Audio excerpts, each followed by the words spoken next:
Selamat Paskah, saudara. 复活节快乐！ Kristus telah bangkit. Saudara, di dalam tradisi gereja sebenarnya ada sebuah aklamasi Paskah atau Paschal greeting yang berbunyi demikian. 其实在，基督教里有一个复活节的问候。 Jadi ketika pemimpin ataupun pengkhotbahnya berkata Kristus telah bangkit, jemaat merespon sungguh dia telah bangkit, haleluya. 其实当主领或者讲道人在说基督已经复活了，我们应该要这样的回复，就是耶稣基督确实的复活了。 Mari kita coba ini, saudara ya. Saya akan mengatakan Kristus telah bangkit, saudara lalu meresponi Kristus sungguh telah bangkit, haleluya. 我们一起试试看。 Kristus telah bangkit. Kristus telah. Puji Tuhan, saudara. Dalam bahasa Inggrisnya, maka pemimpin akan berkata Christ is risen, lalu jemaat berkata He is risen indeed, haleluya. Kita akan coba, saudara ya. Saudara berkata He is risen indeed, haleluya. 我们一起试看。 Christ is risen. He is risen indeed, haleluya. Indeed he is risen. Saudara, mari kita membuka firman Tuhan dari 1 Petrus pasal yang pertama ayat 3 sampai ke 5. Saya akan membacakannya buat saudara dalam bahasa Indonesia terlebih dahulu. Saudara nanti akan mendengarkan dalam bahasa Mandarinnya. 弟兄姐妹，我们接下来要打开圣经，在彼得前书的第1章第3到第5节，我们先用印尼语来读，然后再用中文来读。 1 Petrus pasal yang pertama ayat 3 sampai 5 dari terjemahan baru kedua berbunyi demikian.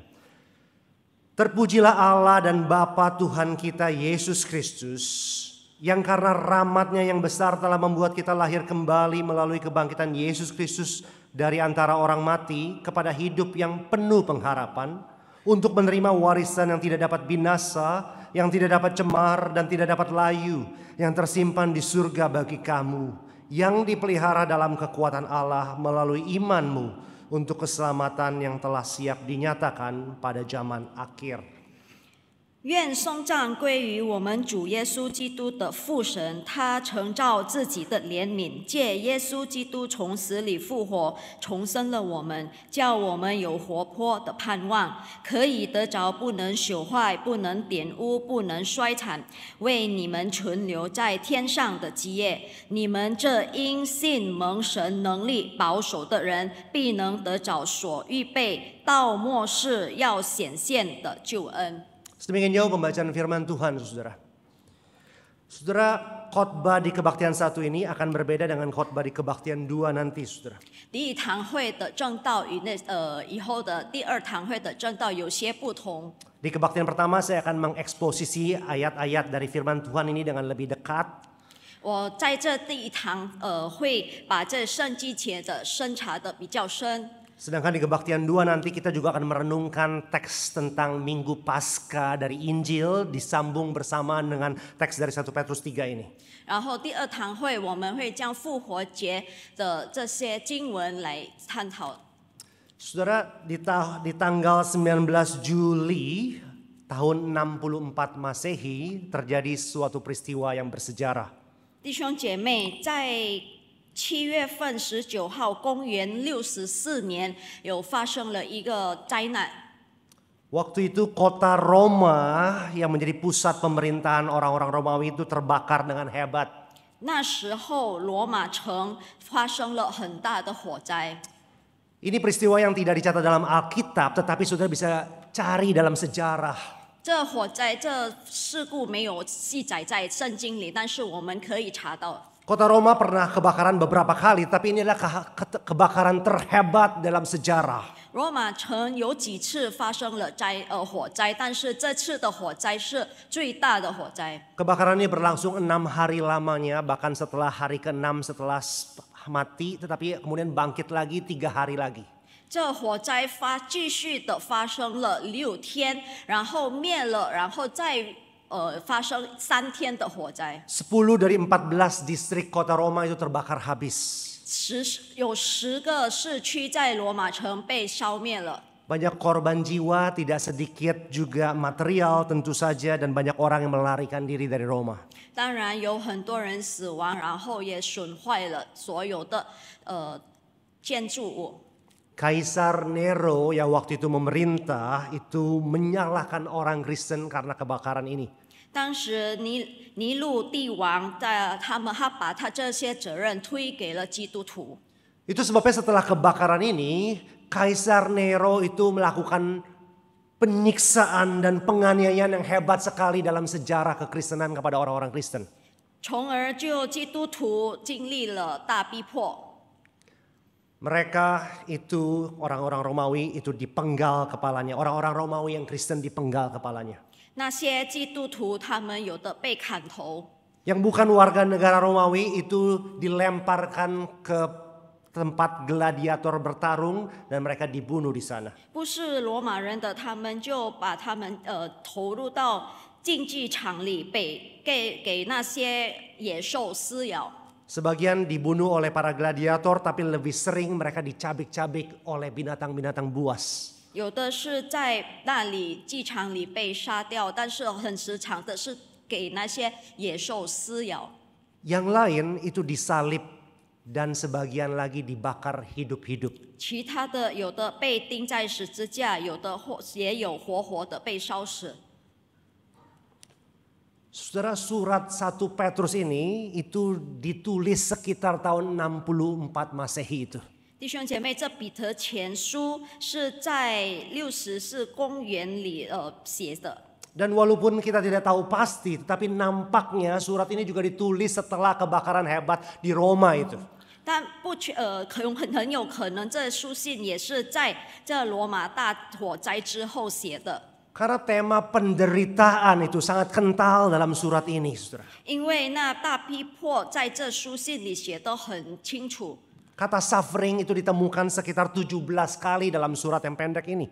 在这短短的书信里，苦难这个词写了17次。 Tapi yang menarik yang kita baca tadi, Petrus memulai surat ini dengan sebuah doksologi. 但很有趣的，彼得把这个书信的开头，来用颂赞的语言来写上。 Biasanya kita ngomong soal doksologi, pujian kepada Allah itu di akhir-akhir ibadah kita, bukan? 我们平常把这个颂赞在崇拜结束之后，我们再唱这首歌了。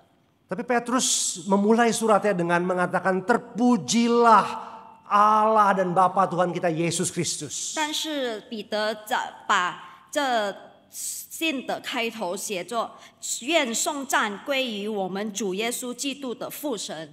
Ayat 1 dari surat ini mengatakan bahwa surat ini diberikan kepada orang-orang Kristen yang adalah pendatang di Asia Kecil yang tersebar. 在第一节那里，这里记载着，这书信是写给在基督徒分散在小亚洲的基督徒。 Mereka hidup dalam kesulitan dan dalam penganiayaan. 他们都活在苦难当中而被逼迫。 Tapi Petrus memuji Tuhan dan mengajak jemaatnya, pembacanya untuk memuji Tuhan. 但是彼得他颂赞神，然后他也叫他的那些教会一起与他颂赞。 Di dalam konteks yang penuh penderitaan, hidup yang penuh penganiayaan demikian, bagaimana bisa kita memuji Tuhan? 在这么充满苦难的生活里，我们怎样能来赞美颂赞神呢？ Bagaimana Petrus dan jemaat waktu itu bisa memuji Tuhan, berdoksologi di tengah-tengah suffering? 那时候彼得和他的教会在这么苦难当中，他们怎样可以赞美神呢？ Saudara, jawabannya adalah karena mereka memiliki pengharapan yang hidup. Tema kita hari ini, a living hope. 弟兄姐妹，他的答案就是因为他们有了活泼的盼望，就是我们今天的主题。 Kalau saudara perhatikan di teks saudara dalam bahasa Indonesia dikatakan hidup yang penuh pengharapan. 如果我们看在印尼文的这经节里，它就是有活的盼望。 Walaupun ini tidak salah, saudara, tetapi dalam bahasa aslinya kata bendanya sebenarnya bukan hidup tetapi pengharapan. 在印尼文的翻译并没有错，但是在它的原文。 Jadi secara teknikal sebenarnya lebih tepat mengatakan pengharapan yang hidup, a living hope. 所以在比较准确的翻译，就翻译成活的盼望。 Tetapi kata hidup itu sendiri sebenarnya juga bukan adjektif dalam bahasa aslinya, melainkan kata kerja, saudara. 但其实这活在境间里的原文其实也不是形容词。 Sehingga kalau kita mau lebih precise lagi, lebih akurat lagi, sebenarnya itu adalah pengharapan yang menghidupkan, yang mengerjakan sesuatu. 所以要比较准确的，也可以翻译成给予生命的盼望。 Tapi poinnya adalah pengharapan inilah yang membuat orang-orang Kristen waktu itu dapat terus bertahan hidup. 但是重点是，就这些盼望使当时的基督徒可以继续的活下去。 Dan mereka bukan hanya surviving, bertahan hidup, tapi mereka flourishing. Mereka memuji Tuhan, berdoksologi dalam hidup mereka. 他们不仅仅的可以继续活下去，但是在他们生活里，他们也可以赞美颂赞神。 Pertanyaannya adalah bagaimana, apa rahasianya mereka memiliki pengharapan yang menghidupkan itu? 问题是他们怎样可以拥有给予生命的盼望呢？ Kok bisa mereka memiliki pengharapan yang seperti demikian di tengah-tengah ancaman penganiayaan, di tengah-tengah penderitaan? 他们为什么可以在生活里有这种的盼望？虽然他们处在困难，也被逼迫。 Jawabannya adalah karena mereka bukan manusia biasa, saudara. 答案是因为他们不是普通人， Mereka telah dilahirkan kembali melalui kebangkitan Kristus. 因为他们已经在基督的复活里重生了。 Saudara, kelahiran kembali itu adalah regenerasi spiritual. 弟兄姐妹，重生就是灵命的新生。 Dalam bahasa Inggrisnya ini adalah new birth atau rebirth atau born again, lahir lagi. 就是重生，再次的再生，新生。 Ini juga sinonim dengan apa yang dicatat dalam Injil Yohanes pasal 3 soal lahir dari roh atau lahir dari atas. 这也是在约翰福音第3章里写到的重生是一个意思的。 Nah, saudara, dalam Yohanes pasal 3 itu dalam tradisi teologis, kelahiran kembali ini adalah karya spesifik dari pribadi ketiga dari Allah Tritunggal, Roh Kudus. 约翰福音第3章里写到的，就是在神学的传统里，重生是圣灵三位一体的具体的工作。 Dalam pengakuan iman Mesiah kita mengatakan aku percaya pada Roh Kudus, Tuhan dan pemberi hidup. 我们在使徒信经里，我们也说了相信圣灵。 Kita lahir dari roh dan bukan dari daging, kata Yohanes. 约翰说我们是圣灵生的，不是肉体生的。 Namun kebangkitan Kristus itulah yang mengaktifasi Roh Kudus yang melahirbarukan orang-orang yang percaya dalam Kristus. 但借着基督的复活，开启了圣灵，为了把那些在基督里的人可以重生。 Itu sebabnya di sini Petrus menghubungkan antara kelahiran baru dengan kebangkitan Kristus. 之所以彼得把这里的重生和基督的复活连在一起， Kita dilahirbarukan dalam kuasa Roh Kudus melalui kebangkitan Kristus. 我们在圣灵的大能里，接着基督复活重生了我们。 Alkitab mengatakan bahwa Bapa membangkitkan Sang Putra dengan kuat kuasa Roh Kudusnya. 圣经里说，父借圣灵的大能力，把子从死里复活。 Dan dengan kuasa yang sama itulah kuasa kebangkitan, Allah juga melahirbarukan kita. 以同样的能力，基督复活的能力，圣灵重生了我们。 Sehingga sekarang kita tidak lagi mati dalam dosa tapi hidup dalam kebenaran. 所以我们不再死在罪里，反而在真理生活。 Kita seperti lahir kembali, seperti orang baru, manusia baru, ciptaan baru. 我们就是被重生，好像新造的人一样。 Dan karena di dalam kebangkitan Kristus itu sekarang kita mengalami lahir baru, maka kita memiliki hidup baru juga, saudara. 因为在基督里复活里，我们经历了重生，所以现在我们也拥有了新生命。 Dan kehidupan baru yang kita miliki sekarang dalam kebangkitan itu adalah hidup yang penuh pengharapan. 但是在这新生命里，我们也有了新的盼望。Singkatnya, kita memiliki pengharapan yang hidup karena Kristus telah mati dan telah bangkit, telah hidup. 我们有了这活泼的盼望，是因为耶稣在死里复活了。 Jadi saudara lihat, perhatikan kaitan antara kita hidup sekarang dengan penuh pengharapan present tense dengan apa yang terjadi di past tense dengan kebangkitan Kristus itu. 我们现在可以看到，我们现在生活的有的活泼的盼望，与过去耶稣在死里复活的连接。 Karena 2000 tahun yang lalu Yesus bangkit dari kuburnya, itu menyebabkan sekarang kita 2000 tahun sesudahnya memiliki pengharapan untuk hidup dan hidup yang penuh pengharapan. 因为在2000年前，耶稣在死里复活，所以我们现在有了新的盼望，活泼的盼望。 Dengan kata lain, jika Kristus tidak dibangkitkan dari antara orang mati, maka sia-sialah iman kita, kata Paulus. 换句说，如果耶稣没有从死里复活，那么我们的信心也是枉然的。 Jika dia tidak bangkit, maka kita adalah orang yang paling malang seluruh dunia. 如果他没有从死里复活，那么我们就是全世界最可怜的人了。 Jika tidak ada Minggu Paskah, maka hari Jumat itu bukan Jumat yang agung, tetapi Jumat yang gelap, yang menyedihkan. 如果没有复活节，那么我们的受难日就是这么苦的受难日。 Jika dia tidak bangkit, maka sekarang hidup kita adalah hidup yang lama. Kita tidak lahir baru, tidak memiliki hidup yang baru. 如果他没有从死里复活，那么我们就没有新的生命，就没有新造的人了。 Jika tidak ada Minggu Paskah itu, maka kita tidak memiliki pengharapan yang menghidupkan. 如果没有复活节，那么我们就没有新的盼望，活泼的盼望。 Tapi perhatikan saudara, bahwa pengharapan yang kita miliki sekarang, present itu, bukan hanya merujuk ke belakang.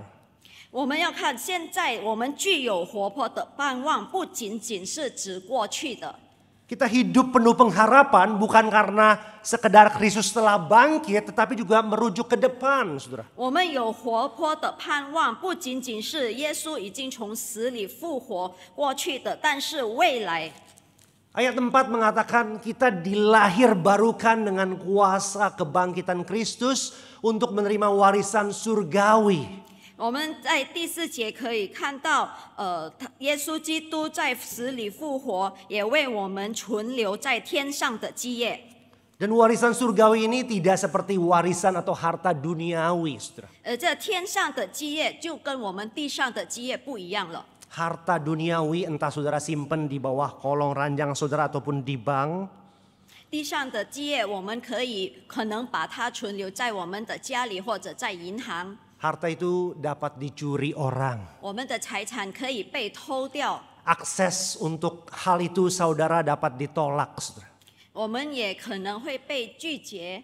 Warisan duniawi dapat digerogoti, ngengat dan karat serta temporer sifatnya. 那地上的基业也可以有虫咬，能朽坏。 Tapi sebaliknya warisan yang kita miliki dalam Kristus itu bersifat tidak dapat binasa. 反而在基督里为我们存留的基业是不能朽坏的， Warisan ini juga tidak dapat cemar dan tidak dapat layu sifatnya. 也不能玷污，也不能衰残的。 Dan ayat yang kelima menjelaskan alasannya. 然后第5节他解释了它的原因， Karena warisan surgawi ini dipelihara dalam kekuatan Allah itu sendiri. 因为天上的基业是神亲自以他的能力保守的。 Dan apa warisan surgawi yang kita miliki itu? 那我们有那天上的基业是什么呢？ Tidak lain dan tidak bukan adalah keselamatan yang penuh di dalam Kristus Yesus. 那就是完全的救恩在耶稣基督里。 Ini yang dikatakan keselamatan yang telah siap untuk dinyatakan pada zaman akhir ketika Yesus datang kedua kalinya. 那就是所说的到末世将要显现给我们的救恩。 Mungkin saudara bertanya, tapi bukankah kita orang Kristen yang sudah percaya itu telah diselamatkan? 但可能弟兄姐妹会问到当我们信主的时候，岂不是已经得救了呢？ Mengapa berbicara di sini akan diselamatkan di masa depan? 为什么在这里说将来要被拯救？ Saudara, mungkin saudara tidak mengetahui, tetapi dalam Alkitab keselamatan itu punya 3 tenses. Ada 3 kata waktu di sana. 弟兄姐妹，在圣经里，救恩有多种的理解，我们必须要知道，救恩是有3个时态的。We are saved from the penalty of sin. Kita diselamatkan dari penalti hukuman akan dosa kita. 我们已经从罪的惩罚得救了， Tetapi kita juga sedang diselamatkan from the power of sin sekarang. 但我们也正在从罪里的权势中得救。 Kita dalam kuat kuasa kebangkitan sekarang bisa berkata tidak kepada kuasa dosa. 我们可以在基督复活的能力里，可以说 Tapi juga 对 ada 罪恶说不。 Tetapi juga ada aspek future-nya di sana. Kita akan diselamatkan nanti from the presence of sin, dari keberadaan realitas dosa. 但也是有未来的时态，就是我们将从罪的存在得救。 Di masa lalu, Kristus yang telah mati di kayu salib, Jumat Agung itu menggantikan hukuman dosa kita. 过去的耶稣基督死在十字架上，是代替了我们受惩罚。 Kemudian melalui kebangkitan Kristus dan kehidupannya yang baru yang diberikan kepada kita, kita memiliki keselamatan untuk mengatakan tidak kepada kuasa dosa itu. 而在耶稣基督复活里的能力，我们也可以拒绝了罪。 Tetapi kadang kita masih jatuh, kita masih hidup dalam dunia yang berdosa sekarang. 但是有时候我们也可以跌倒犯罪，因为我们还是活在充满罪恶的世界。 Tetapi nanti ketika Kristus datang kedua kalinya, maka dia akan menyelamatkan kita secara penuh, bahkan dari realitas keberadaan dosa. 但是未来耶稣基督会到来，会把我们拯救。 Di dalam langit dan bumi yang baru yang Tuhan akan berikan buat kita tidak ada lagi dosa. 在耶稣基督的到来有完全的救恩，就是他会带来完全的转化，并且有新的地和天。 Jadi saudara, pengharapan yang menghidupkan itu bukan hanya berdasar kepada secara objektif kepada kematian Kristus dan kebangkitannya di masa lampau. 所以，这个给予盼望的、给予生活的盼望，不仅仅是过去， Tetapi juga melihat secara prospektif, memandang ke hari esok di mana Kristus akan datang kedua kalinya. 但也是看望未来那耶稣基督将来的到来。 Jadi hidup kita itu seperti diapit dari apa yang objektif sudah terjadi dan apa yang prospektif akan terjadi. 所以，我们现在的生活是在过去和未来的中间。 Itu sebabnya kita menyanyikan himne yang pada umumnya dinyanyikan di Minggu Paskah itu, sebab dia hidup ada hari esok. 之所以我们经常在复活里唱，因他活着，我能面对明天。 Hidup jadi berarti karena aku tahu dia hidup sebab ada hari esok. 生活变成有意义，因为我知道他活着。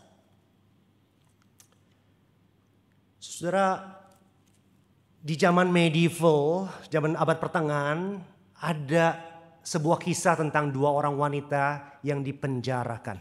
在中世纪有一个故事，关于2位女人被抓在牢里。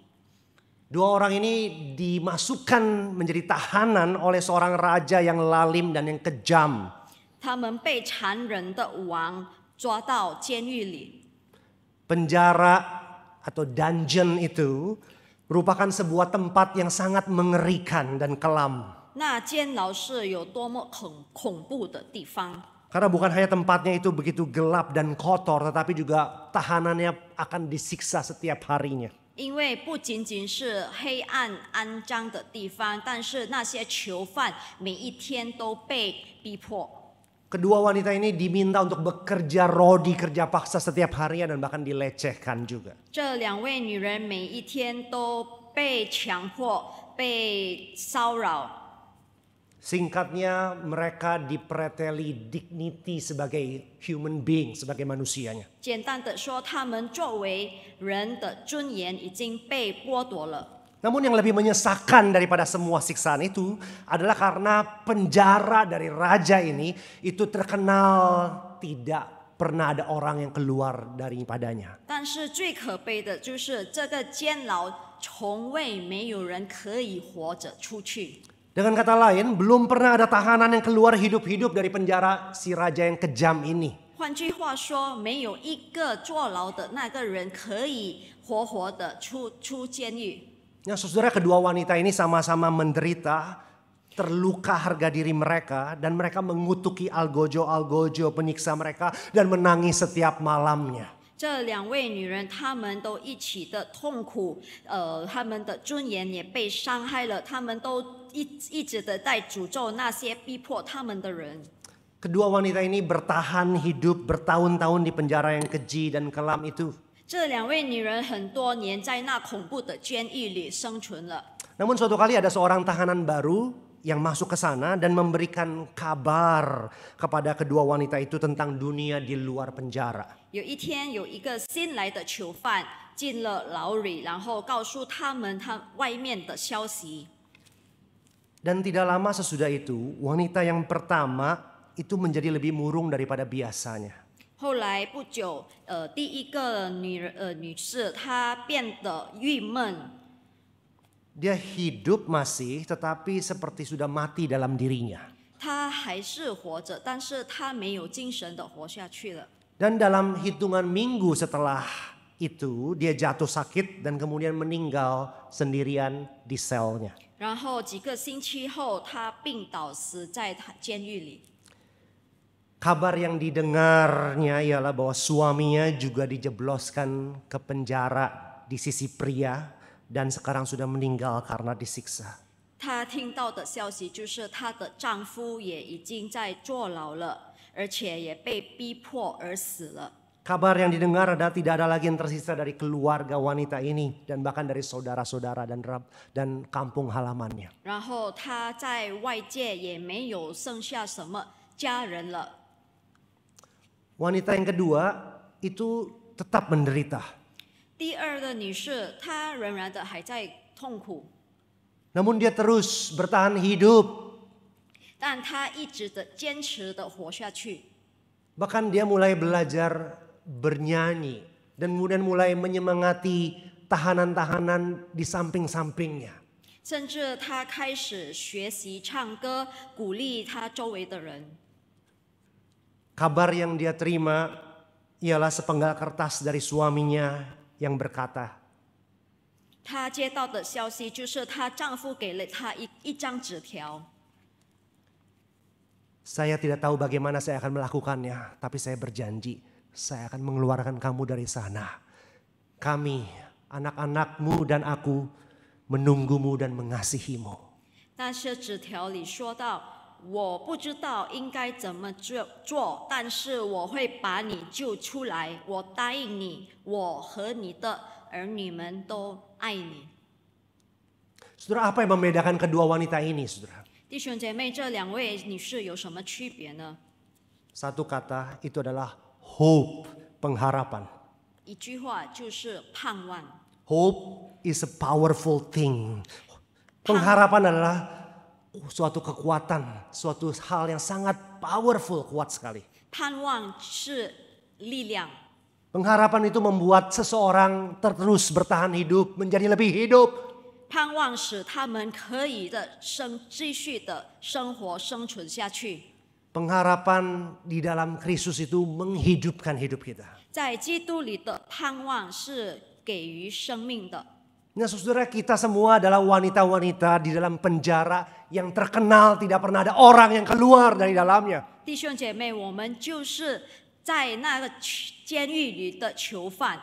Kita di penjara dalam dosa kita dikungkung dengan maut dan tidak ada orang yang dapat keluar daripadanya. 我们生活在罪恶里，而且我们怎样也不能逃出去。 Sesungguhnya tidak ada harapan bagi kita. 其实，在我们看来，我们是没有希望的。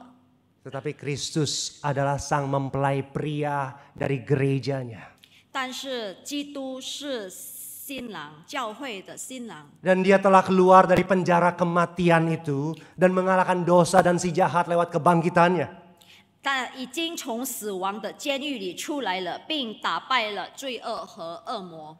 Dan dia memberikan secarcik kertas pesan kepada kita dalam 1 Petrus 1 ayat 3 sampai 5 yang kita baca tadi. 他也给了我们一张纸条，就是刚刚我们所读的彼得前书1章3到5节里。 Pesannya adalah, aku telah mengalahkan maut sekali untuk selamanya. Bertahanlah dalam penderitaanmu karena aku akan datang untukmu. I promise. 他的信息就是我已经一次并永远的战胜了死亡，在你的苦难中坚持下去，因为我将为你到来，我答应你。 Saudara, ada sebuah gambar, sebuah icon dari tradisi atau gereja ortodoks timur yang saya pengen kasih unjuk kepada saudara. 弟兄姐妹，这就是东方正统教会的图标。 Saudara, icon ini berbicara soal kebangkitan Kristus atau dalam bahasa Yunani ho anastasis, kebangkitan Kristus. 这图标里就是形容了基督的复活。 Dalam gambar ini digambarkan kebangkitan Kristus itu seperti mengalahkan kerajaan maut Hades itu. 这图标里显示了基督的复活，就是像打败了黑暗。 Dia berdiri di atas gerbang kerajaan maut dan di bawah itu seperti tergambar ada tahanan atau ada si jahat yang diinjak-injak lewat kebangkitannya. 他站在死亡的门前，然后他的脚下就是他踩着死亡恶魔。 Dan dalam ikon ini digambarkan bahwa Kristus itu mengambil 2 tahanan sebagai perwakilan dari seluruh manusia, yaitu Adam dan Hawa. 然后这图片里，耶稣把这2个罪人，就是代表了亚当和夏娃。 Dan kalau saudara punya waktu untuk melihat dengan lebih detail, saudara melihat bahwa di tangan dan di kaki Yesus masih ada lubang paku, tanda dia telah tersalib dan bangkit kembali. 如果我们仔细的看，我们还可以看到耶稣的手和他的脚，还有那个被钉在十字架上的痕迹。 Dan saudara mungkin bisa perhatikan juga bahwa cara Yesus memegang Adam dan Hawa di kanan kirinya itu bukan dengan pegangan seperti ini, tetapi dia memegang pergelangan tangan dari kedua orang itu. 但是我们也可以仔细的看到，在耶稣基督在牵着亚当和夏娃时，他不是牵着他的手掌，但是他牵他的手腕。 Yang artinya bahwa pegangannya itu tidak akan terlepas karena itu bergantung kepada siapa yang memegangnya. 也就是说，他这是牵着他们是不会放掉的，就是他依靠耶稣在牵着他们。 Lewat kebangkitan Kristus, dia melahirbarukan kita anak-anak Adam dan Hawa di dalam Tuhan Yesus. 通过耶稣基督从死里复活，他已经把我们就是亚当和夏娃的后代，把我们拯救出来了。 Dan dia berjanji akan datang lagi kali kedua untuk membawa keselamatan kita menjadi komplit sempurna. 而他已经答应了我们，他要他在第二次的到来，把这个救恩完整了。 Saudara, itulah jawaban dari pertanyaan kita di awal, mengapa orang-orang Kristen di waktu itu dapat memuji Tuhan di tengah-tengah penganiayaan penderitaan yang sangat hebat. 那就是当时小亚洲基督徒为什么在苦难中能赞美神的答案。 Itu juga alasan mengapa Rasul Petrus yang menurut tradisi akhir hidupnya itu disalib dengan terbalik itu bisa berkata doksologi, terpujilah Allah dan Bapa Tuhan kita Yesus Kristus. 那也是彼得的理由，在他生命的终结，据说他被钉在十字架上，可以愿颂赞归于我们主耶稣基督的父神。 Itu alasannya mengapa choir di belakang saya memujikan nama Tuhan dan engkau ada datang ke sini beribadah kepada Tuhan. 之所以这些诗班都可以赞美颂赞我们的神，我们也可以来到这里赞美神。 Karena Tuhan kita telah mati, tetapi dia telah bangkit dan sekarang dia hidup selama-lamanya. 因为我们的神已经从死里复活，他也永远的活着。 Jadi jemaat Tuhan, dengarkanlah pesan ini, Kristus telah bangkit. 所以神的子民，请听好这信息：基督已经复活了。 Dan apa jawabmu? 我们要回答什么？ Saudara sudah lupa, Sungguh saudara. dia telah bangkit. Sekali lagi, sungguh dia telah bangkit. Haleluya. Mari kita coba. Kristus telah bangkit. Sungguh dia telah bangkit. Haleluya. Amin. Sungguh dia telah bangkit. Mari kita berdoa. 我们低头祷告。